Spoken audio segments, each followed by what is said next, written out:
పితా పుత్ర పవిత్రాత్మ నామంన ఆమేన్. ఈరోజు దేవుని వాగ్దానం.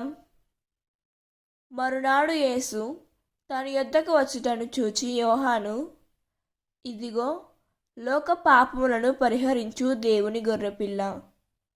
నా తరువాత ఒక మనుష్యుడు రానున్నాడు, ఆయన నాకంటే శ్రేష్ఠుడు. ఏలైనా ఆయన నేను జన్మింపక పూర్వము నుండియే ఉన్నవాడు. యోహాను 1వ అధ్యాయం 29వ వచనం. ఈ వాక్యం మనకు ఏం చెబుతున్నదంటే, యోహాను స్పష్టంగా చూపించాడు, ఇదిగో లోక పాపములను పరిహరించు దేవుని గొర్రెపిల్ల అని.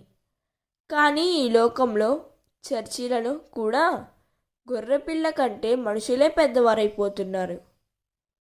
రక్షణ యేసులో మాత్రమే ఉన్నదని ప్రకటించాల్సిన చోట పేర్లు, హోదాలు, వ్యవస్థలు ముందుకొస్తున్నాయి. యోహాను తనను తాను తగ్గించుకున్నాడు. కానీ ఈ తరంలో చాలామంది తమను తాము ఎత్తుకుంటున్నారు. దేవుడు ఈ వాక్యం వింటున్న ప్రతి ఒక్కరిని దీవించునుగాక. ప్రార్థన. తండ్రి పరలోకమా, ఇదిగో లోక పాపములను పరిహరించు నీ కుమారుడు యేసుక్రీస్తునకు స్తోత్రములు. ప్రభువా, మమ్మల్ని కాదు, నిన్ను ప్రకటించే హృదయాన్ని మాకు దయచేయము తండ్రి. మనుషులను మహిమపరిచే బోధన నుండి మమ్మల్ని విడిపించమని యేసుక్రీస్తు నామములో అడిగి వేడుకుంటున్నాం తండ్రి.